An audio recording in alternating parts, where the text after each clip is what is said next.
Si tu comptes partir prochainement au Japon, mon vlog peut t'intéresser. C'est parti pour un mois de vacances au Japon. J'ai entendu énormément de bonnes choses à propos de ce pays et je vais enfin pouvoir me faire ma propre idée. J'ai décidé de partager mon voyage avec vous. Je vous donnerai les adresses que j'ai aimées et quelques tips utiles. Pour commencer, quand j'ai fait ma valise, j'ai utilisé ces petites sacoches pour les vêtements. Ça permet de les trier et de trouver tout rapidement et c'est très pratique, je vous les recommande. Top départ à l'aéroport, je connaissais pas cette partie-là mais il y avait des jeux, ça nous a bien occupés en famille avant de décoller. J'ai pris la compagnie Air France, l'avion n'a pas eu de retard, donc c'était plutôt cool.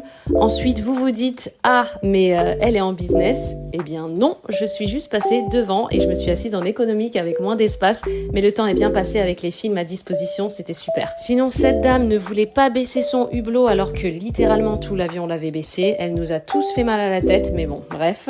Fraîchement arrivé à Tokyo, moi et ma famille, on était complètement KO à cause du décalage horaire. On s'était juré de rester éveillés pour se mettre à la bonne heure. On a échoué avec brio, on a dormi toute la journée. Quand on est arrivé, c'était dingue de voir à quel point tout est propre, même les lieux publics sentent bon, c'est vous dire à quel point on bascule dans un autre métaverse. On a logé dans notre premier hôtel à Shinjuku parce qu'on voulait vraiment être au centre pour un premier voyage, on voulait tout explorer, surtout les incontournables. Et on est ressorti que le soir pour manger donc chez Jindako, la spécialité des takoyaki, des boulettes avec du poulpe à l'intérieur et une panoplie de toppings.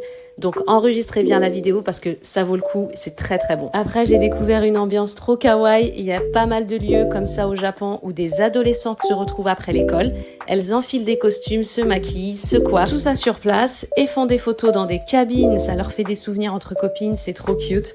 Sinon rien à dire sur le quartier, c'est très vivant, surtout le soir. Vous verrez dans mes prochaines vidéos qu'au Japon il y a beaucoup de street food et c'est un vrai bonheur. Et regardez leur parking, ils gagnent beaucoup de place avec cette méthode, je valide. Abonne-toi si ce n'est pas déjà fait, si tu veux suivre mon voyage.